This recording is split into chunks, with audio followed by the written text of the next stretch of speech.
Bonjour YouTube, welcome back to our channel. I know it's been a long time that you haven't heard from us, but something happened and I would like to share it with you, and hopefully you will understand why we took a break. Now let me go get my coffee and we start.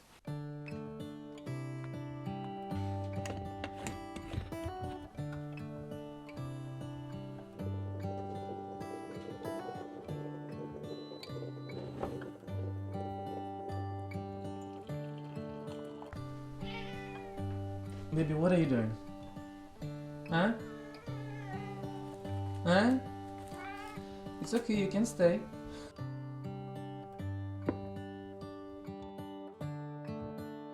And I am ready. Right, so today's video, let's do a pause. Tofi's demanding a lot of attention today, so if you see him jumping up, you will see that it's his special moment apparently. Ah! Well, hi YouTube. Tofi wants to be part of the video apparently. Hello! Say hello. Say hello. Say hello. Hi! Right. It seems that he's going to be part of the episode. So basically today's episode is something that I really didn't want to talk about. I've been avoiding this subject for a while. Sinan has been telling me that I should be talking about it, that I should bring it to attention. But you know what? I'm really not comfortable talking about, but I think it's important to talk about it. Why would I like to talk about this? Is because I had some experience that happened to me. I consider that I caught someone literally in writing in discrimination, and I think you can't get any more clarity and you cannot get any more push than that to do an episode about it, you know. Before I continue, I would like to tell you that everything that I discuss in this episode is my perspective, it's from my experience. This is my experience and this is my perception. As you know, I'm not French. I've moved to France several years ago. It's been 5 years actually. Sinan has been here for 3 years now. You don't know this, but I am a graphic designer. I don't think I've mentioned it in any of our videos. And Sinan is a teacher.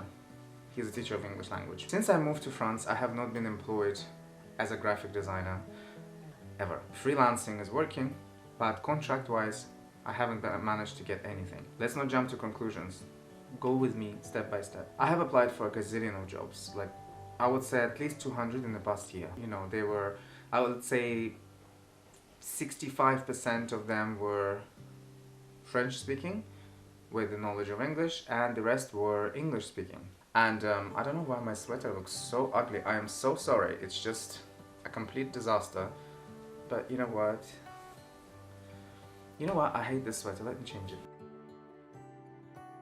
Much better. Now it's more in line with TV and the news. Pretty much everyone is wearing this nowadays. Winter. I've applied for this job, right? I've had the first interview with the guy. Seemed like a normal first screen interview, nothing special. A few days later, I received a call from him telling me that he would like to have a second interview with me. The invitation that I received for that interview basically was addressed to someone else, not me. The name was completely different. I was like, it's fine, whatever. The second interview went okay because the girl seemed to be kind of lost. It seemed like she was preparing for A, you know, for the subject A. She wanted to talk more about digital marketing, and I was told to prepare my portfolio and talk about my education background and talk about the work that I've done. And none of that was actually really, like, it was not required apparently. And none of that was really discussed during the interview, even though I tried. It was clear that the girl didn't really speak to the guy. Further down the road, I was invited for the third interview. Again, I was invited by email addressed to a different person. Again, not my name. That was quite funny. I thought to myself, I'm not getting this job. I even told Sinan, I'm like, I'm not getting this job. They're not taking me seriously. They're just doing the whole, you know, for the tick. Because everything that had happened so far was like a first screening, or basically not discussing the actual work. I wasn't given the chance to discuss the things that they were apparently looking for. I found out about that later. Third interview happens. Same thing happens as the second interview. The subjects discussed didn't really match with the post that I applied for. So the third interview was hilarious because also they asked me questions that they could easily answer if they had looked at my work. Like there would be like a question like, oh, did you do branding for cars? Yes, of course I did. It's in my portfolio, you can see it, you know, I've branded cars. Third interview passes. I'm already thinking, okay, I'm not getting it. this is not happening because, I mean, hello, everything has been just like, it looks like I'm just being taken on the ride for a tick, you know. I get a rejection by email without explanation, just saying, oh, thank you so much, we're sorry, we decided to go with someone else, thank you very much. Something kicked in me because I was just like saying to myself, you know what, I've spent almost a month on these interviews. So basically I decided I'm going to ask for feedback because I would like to know. I've spent almost a month, actually a month on these people, and you know, I would like to know if they could give me feedback that is more professional, more, I'm not asking for full explanation, but I'm asking for a little bit more feedback that's related to the position. So I did that. The guy just completely ignored for a few days. I had to follow up. Then after I followed up, he was like, yeah, I will figure it out. I'm like, right. And that's the church. I'm like, right, okay. So then I followed up with him a few days later again, and he told me the feedback that was insane. He said that I wasn't chosen because the other candidates were more fluent in English. I gotta have coffee after this, really, I'm not joking. And I wasn't confident enough, and yeah, and then afterwards he was like, oh yeah, and their portfolio fit better or something like that. I swear, when I was looking at that email, I felt such rage inside me because it's clearly something that's not based on reality. And I mean, I've been using English most of my life, literally. I have worked actually all of my life I've worked in English. The job that I'm doing right now, I'm also working in English.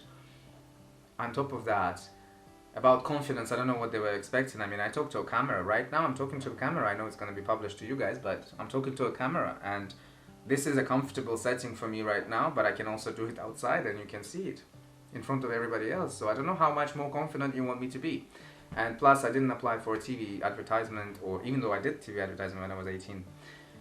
Yeah, I did. It was with Skittles. So I was like, no, this is not gonna fucking fly, you know? This is not gonna happen. I'm not gonna let this go, you know? Because more and more, like a few days before that, I was talking to a friend of mine, and she was supposed to have a professional conference. She was supposed to give the conference with one of the universities in New York. And it was supposed to be public, but on the day when she logged in, it wasn't public, and she was told that a lot of people were not feeling comfortable with Russians joining in. Now, before I continue with any of this, I would like to make a statement that neither me nor my friend are Russian citizens. We never lived in Russia, we didn't grow up there, but we have Russian names because of our, you know, parents, grandparents, and all of that. But what I'm saying is, this is like a full-on discrimination. It probably appears easier for people to say to someone with a name that is from a country that doesn't naturally speak English, to tell them, oh hey, listen, others were more fluent than you were. That's one thing. Sorry, I am fluent in English. You cannot tell me that someone else is more fluent. Alright, maybe someone else is more, I don't know, it speaks more eloquently. If I applied with someone else for a position, let's say at Oxford University for, I don't know, a position of professor of English literature, that would be a different story, you know. But on everyday basis, and most of the positions, and especially graphic design, I think my English is pretty fucking fluent. So it's easier to say, oh hey, this guy, his name is Russian, I'm not fluent enough. So that was my first reaction. I was like, okay, hang on a second, this is not working, this is not happening. I sent an email back stating that the English excuse is just an excuse, and that leads me to thinking that this is actually a pure case of discrimination and nothing else, based on my name, based on my ethnic origins. I contacted their higher management in America and told them the situation. They wanted to give me a call. A few days later, they gave me a call. Again, wasted my time completely. This company has literally wasted my time. This company has wasted my time so much. It's ridiculous. Even the last call was basically, our decision was correct, but we're so sorry. Oh my goodness, we're so sorry. Trust us. This was not discrimination. Trust us. We're just doing it because, mistakes, laziness. Like, come on, give me a little bit more tangible, you know, situation, at least, so I can believe you. Sorry, it wasn't that. It doesn't work.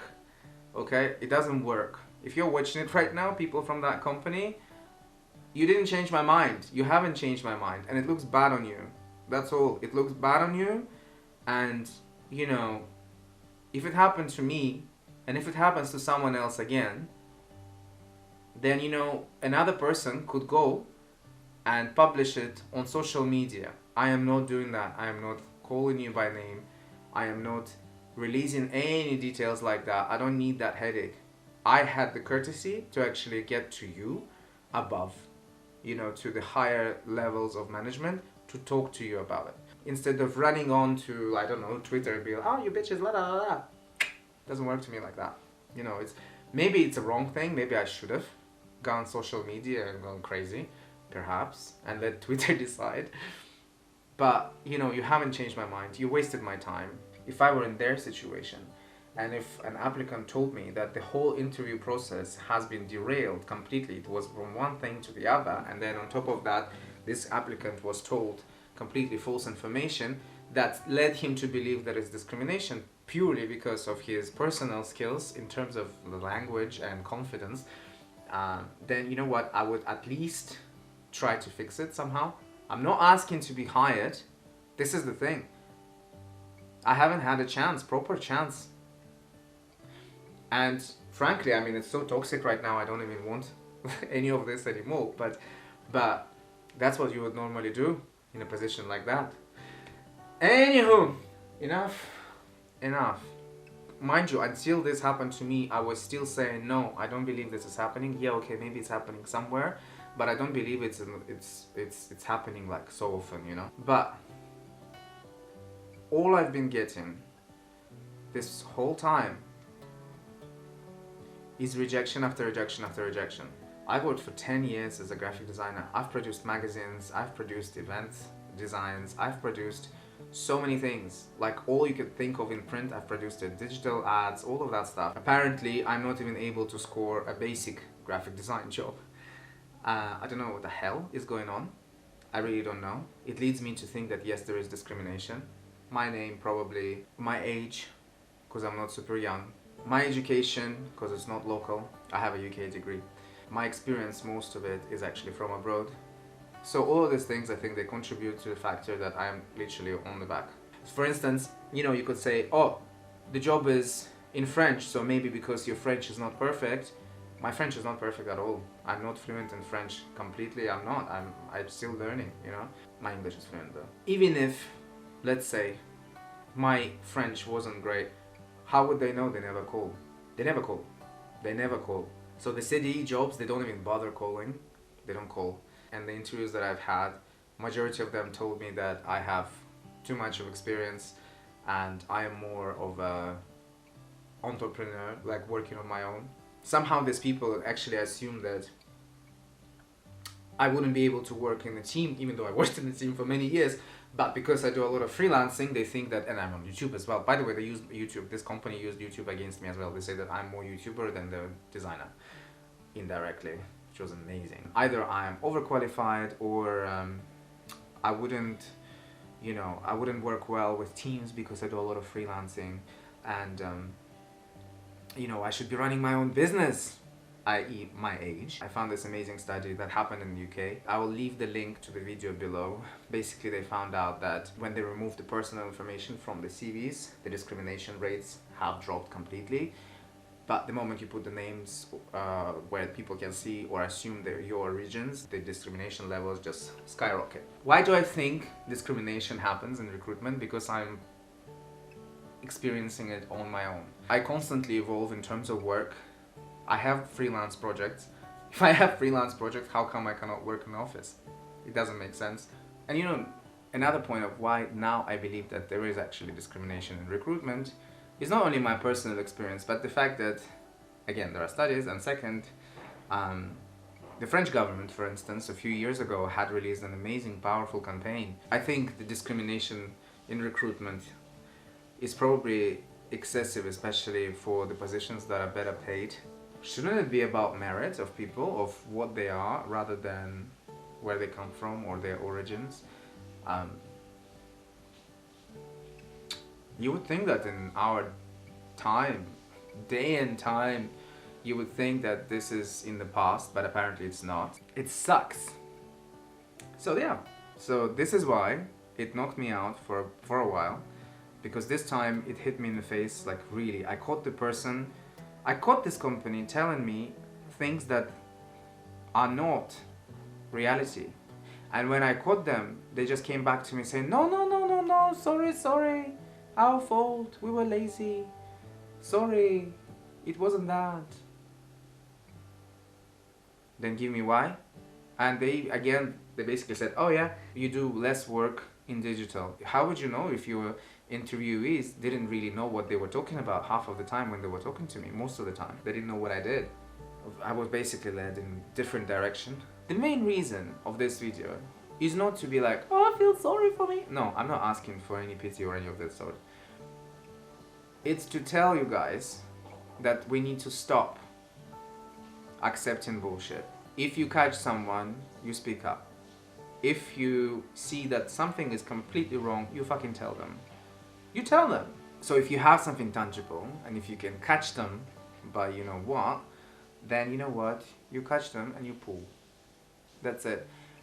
Because enough. So sorry guys for such a heavy video. But you know, we're always transparent with you. And this was literally the reason why I could not edit. I could not edit anything. And we have like 7 more episodes to publish, but I could not bring myself to editing anything. I was that angry. I was angry, and I just felt like I've had enough. That's it. So hopefully next video will be more cheerful. Thank you so much for watching us. Sinan should be in the next episode. But thank you for joining us, and thank you for listening to me and all of this drama. In the meantime, like, share and subscribe if you like us, and we'll talk to you later.